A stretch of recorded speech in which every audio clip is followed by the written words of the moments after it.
আহোমসকল মূলতঃ টাই জাতিৰ মানুহ। অসমলৈ অহাৰ পাছৰ পৰাহে এওঁলোকে আহোম নামে অভিহিত হৈছিল। এওঁলোকৰ আদি বাসস্থান আছিল চীন দেশৰ দক্ষিণ-পশ্চিম অঞ্চল, বৰ্তমানৰ ইউনান প্ৰদেশৰ মুংমাও ৰাজ্যত। এওঁলোক টাইসকলৰ মাজৰ ডাঙৰ ফৈদ বুলি জনা যায়। এওঁলোকৰ পূৰ্বপুৰুষসকলে ত্ৰয়োদশ শতিকাতে চুকাফা ৰজাৰ নেতৃত্বত পাটকাই পৰ্বত পাৰ হৈ পূব অসম বা তেতিয়াৰ সৌমাৰত ৰাজ্য স্থাপন কৰে। পিছলৈ লাহে লাহে পশ্চিমে মানাহলৈকে ৰাজ্য বিস্তাৰ কৰি ৬০০ বছৰ অধিক কাল ৰাজ্য শাসন কৰে। এওঁলোকৰ ভাষা টাই বা চিয়ান আছিল, কিন্তু কালক্ৰমত নানা কাৰণত বিশেষকে ৰাজ্য বিস্তাৰৰ লগে লগে দেশৰ জনসংখ্যাও বৃদ্ধি পোৱাত প্ৰজাৰ সুবিধাৰ কথালৈ চিন্তা কৰি নিজ ভাষাৰ পৰিৱৰ্তে অসমীয়া ভাষা গ্ৰহণ কৰে। কিন্তু পুৰণা পূজা-সেৱা, ৰীতি-নীতি সম্বন্ধীয় সকলো কাম তেওঁলোকৰ পুৰোহিতসকলে টাই ভাষাতে চলাই থাকে আৰু আজিলৈকে চলাই আহিছে। সেইদৰে ৰাজকীয় কাম-কাজবিলাকো অষ্টাদশ শতিকালৈকে আহোম ভাষাতে চলাই আছিল। বৰ্তমান টাই ভাষা কোৱা মানুহ উত্তৰ-পূব ভাৰতৰ অসমৰ পৰা আৰম্ভ কৰি ম্যানমাৰ, দক্ষিণ চীন, থাইলেণ্ড, লাওচ, কম্বোডিয়া, ভিয়েটনামলৈকে বিয়পিছে। আহোমৰ উপৰিও অসমত খামতি, ফাকে, খাময়াং, আইটন আৰু টুকং নামেৰে আৰু ৫টা টাই জনগোষ্ঠীয় লোক আছে।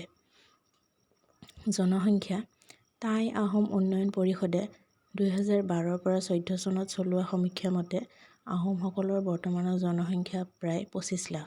বসতি স্থান তেওঁলোকৰ বসতি প্ৰধান অঞ্চল হ'ল বৰ্তমানৰ চৰাইদেউ, শিৱসাগৰ, ডিব্ৰুগড়, যোৰহাট, গোলাঘাট, লখিমপুৰ, ধেমাজি আৰু তিনিচুকীয়া জিলা। তদুপৰি গুৱাহাটী মহানগৰকে ধৰি অন্য নগৰবিলাকতো বহুতো আহোম লোকে বসবাস কৰি আহিছে। জীৱিকা: যোৱা শতিকাৰ শেষ ভাগলৈকে শালি ধানৰ খেতিয়েই তেওঁলোকৰ মুখ্য জীৱিকা আছিল। সমান্তৰালভাৱে গৰু, ম'হ, গাহৰি, ছাগলী, হাঁহ, কুকুৰা পুহিছিল। আজিকালি অৱশ্যে বহুতে জীৱ-জন্তু পুহিবলৈ এৰি দিছে। আজৰি সময়ত পুৰুষসকলেও গছ-মুগাও পুহিছিল। তিৰোতাসকলে এৰী, মুগা, পাট-পলু পুহিছিল। এই পলুৰ পৰা সূতা কাটি তাঁত বৈ ঘৰখনৰ বাবে প্ৰয়োজনীয় কাপোৰ যোগাৰ কৰি লৈছিল। শাক-পাচলিৰ বাৰী এখন, কল-তামোলৰ বাৰী এখন, কাঠ-নিবাৰী এখন আহোমসকলৰ বসতিস্থলত এটা স্বাভাৱিক দৃশ্য আছিল। মাটি থকাসকলে ঘৰতে চুমনি এখনো পাতি লৈছিল। বৰ্তমান সেইবোৰ ভাঙি চাহ খেতি কৰিবলৈ লৈছে। ঘৰ-দুৱাৰ: আগতে তেওঁলোকে চাংঘৰত বাস কৰিছিল, যদিও পিছলৈ মাটিৰ ভেটিত টোপ দিয়া দুচলীয়া ঘৰ সাজি লৈছিল। সাধাৰণতে ঘৰৰ খুঁটাবোৰ কাঠৰ, বেৰবোৰ বাঁহৰ আৰু ছাউনি খেৰেৰে কৰি লৈছিল। আজিকালি সকলোৱে পকী ঘৰ লৈছে। থকা ঘৰ দুটা: বৰঘৰ আৰু চৰাঘৰ। বৰঘৰৰ মূধৰ কোঠাত ৰান্ধনীশাল থাকে। পিছৰ কোঠাটো শোৱা কোঠা হিচাপে ব্যৱহাৰ কৰে। বাকী থকা কোঠাবোৰ সাধাৰণতে জীয়ৰীসকলে শোৱা কোঠা হিচাপে ব্যৱহাৰ কৰে। চৰাঘৰ আলহী অতিথি বহা কোঠা আৰু শোৱা কোঠা হিচাপে ব্যৱহাৰ কৰে। আন ঘৰৰ ভিতৰত প্ৰতিঘৰ মানুহৰ একোটাকৈ বা একাধিক ভঁৰাল ঘৰ, এটা গৰু গোহালি, এটা কুকুৰা গঁৰাল, এটা হাঁহ-ছাগলীৰ গঁৰাল আৰু এটা গাহৰি গঁৰাল থাকে।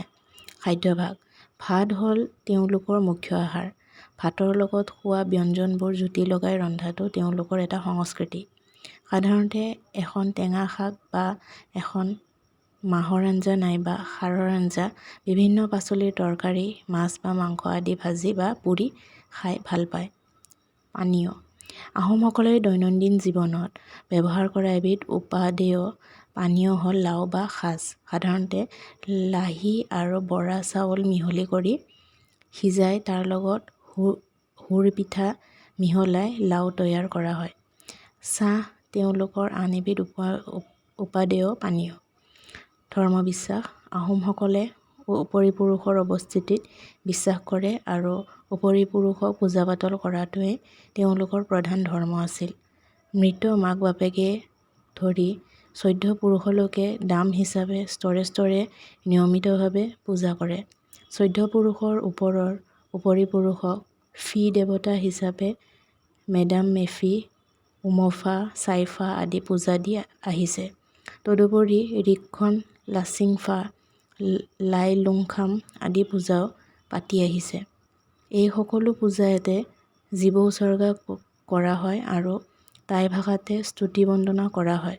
অৱশ্যে বৈষ্ণৱ ধৰ্ম গ্ৰহণ কৰাৰ পিছৰ পৰা এওঁলোকৰ তিনিপন্থী ফৈদ মচন দেওধাই বাইলুংসকলৰ বাহিৰে বাকীসকলে এইবোৰ পূজা পাতল পাতিবলৈ এৰিলে। বিবাহ।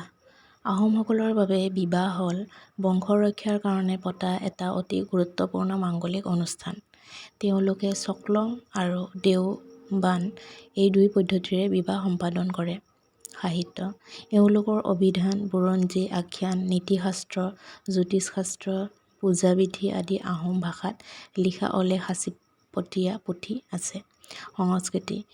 বুৰঞ্জী চৰ্চা আহোমসকলৰ একক সংস্কৃতি। তদুপৰি কৃষি, স্থাপত্য, শিল্পকলা, ৰেচম আৰু বয়ন শিল্প, পোচাক পৰিচ্ছদ, আ-অলংকাৰ, খাদ্য প্ৰকৰণ, বিশ্বাস অবিশ্বাস আদি অসমীয়া সংস্কৃতিৰ সকলোতে আহোমসকলৰ সাংস্কৃতিক প্ৰভাৱ দেখিবলৈ পোৱা যায়। উদাহৰণস্বৰূপে শালি খেতিৰ প্ৰচলন, কঠীয়া পাৰি ধান ৰোৱা, গুঠীয়া মহেৰে হাল বোৱা, দৰা-দৰাকৈ আলি দি খেতিপথাৰত জলসিঞ্চনৰ ব্যৱস্থা কৰা, টুমত ভৰাই কঠীয়াৰ সঁচ ৰখা আদিৰ বিষয়ে উল্লেখ কৰিব পাৰি। স্থাপত্য কলাৰ ক্ষেত্ৰত টোপ দিয়া আৰু ফুলচটি দিয়া ঘৰ, চাং পতা ভঁৰাল, ঢাপ মৰা আৰু নঙলা বিয়া বাৰী ইত্যাদি আহোমসকলৰ সংস্কৃতি। মুগা আৰু পাটপলু পুহি তাৰ পৰা সূতা উলিওৱা, কাপোৰ বৈ তাৰে সাজ-পোছাক তৈয়াৰ কৰা, বিভিন্ন শাক-পাচলি আৰু মাছ-মাংসৰে উপাদেয় খাদ্য প্ৰস্তুত কৰাকে ধৰি অনেক দিশত এওঁলোকৰ সংস্কৃতিৰ প্ৰভাৱ অসমীয়া সংস্কৃতিত বিদ্যমান। উপসংহাৰ। ধনে জনে অসমক এখন শক্তিশালী দেশ হিচাপে গঢ়ি তোলা আৰু ইয়াৰ বসবাস কৰা সকলো লোককে এক শাসনৰ অধীনলৈ আনি এটা অসমীয়া জাতি হিচাপে গঢ় দিয়াৰ লগতে অসমত বসবাস কৰা বিভিন্ন জাতি আৰু জনগোষ্ঠীৰ মাজত সংযোগী ভাষা হিচাপে অসমীয়া ভাষাৰ ভেটি স্থাপন কৰাত আহোমসকলৰ অৱদান সকলোতকৈ বেছি।